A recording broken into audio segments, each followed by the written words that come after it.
Welcome back to the channel. And so essentially the roof has been leaking where the nails have gone through the felt, and I've repaired as much as I can over the last 2 years, and it's still leaking, and it's affecting the grout for the floor tiles. So today I'm going to take off the old material, seal the wood itself with some waterproofing, and then put on some new felt.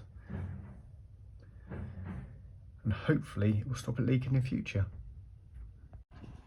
So the first thing I did was to remove the edging, the old shingle and the nails, which you can see some of it here, but I also had to get my motorbike out of the shed to protect it.